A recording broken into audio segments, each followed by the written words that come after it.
Thanks for joining us for News 19 at 6 on this Friday. I'm Darcy Strickland. And I'm J.R. Berry. We begin now with the Nathaniel Rowland murder trial. Today, witness testimony about Samantha Josephson's DNA found under Rowland's fingernails.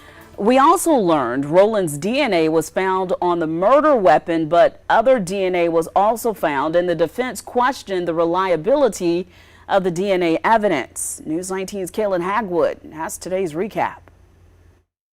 Part of today's testimony focused on DNA as the prosecution continued to lay out their case against Nathaniel Rowland. A forensic scientist with SLED testified that it's likely Samantha Josephson's DNA was on Rowland's shoes, sock, nails, and some of his belongings. The defense, however, pushed back, questioning the reliability of the DNA evidence provided.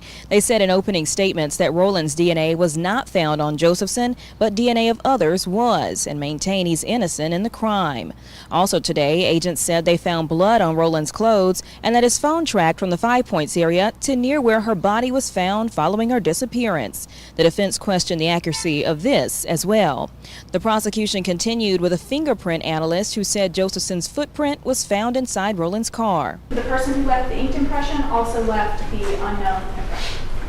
All 4 of those were identified to the footprints bearing the name Samantha Josephson. She said prints of others were also found on evidence, including those of a woman Rowland was dating and visited after Josephson disappeared, as well as another man. You can watch the trial and catch up on WLTX.com. Reporting at the Richland County Judicial Center, Kaylin Hagwood, News 19, WLTX.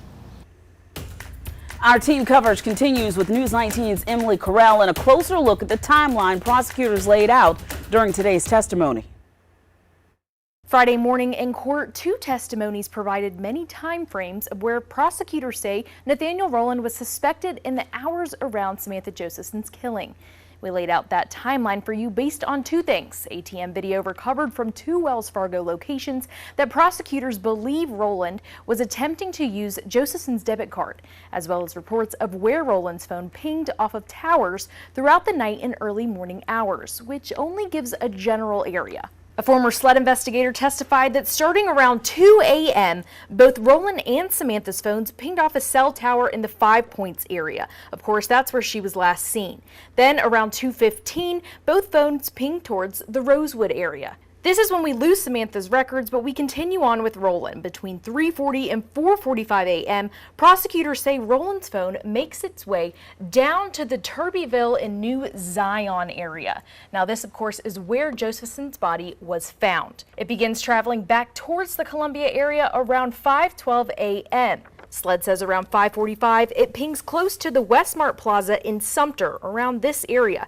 At Wells Fargo, where video was taken of a suspected Rowland attempting to use Samantha's card. That video was pulled at 5:45 a.m. from the ATM surveillance as well. At 6 a.m., Rowland's phone pings west towards Columbia and continues that direction till around 6:50 a.m., where SLED says it registered near a Wells Fargo at Rosewood and Garner's Ferry in Columbia, where surveillance video shows the same person trying to use Samantha's card again 9 different times with no luck. The man who testified on the ATM video noted that the person in both locations is wearing the same shoes, but concealing his face from the camera. According to the state, this information puts both Rowland's and Samantha's phones together, leaving the 5 Points area, his near the area where her body was found, and then back in Columbia before he was arrested the following morning.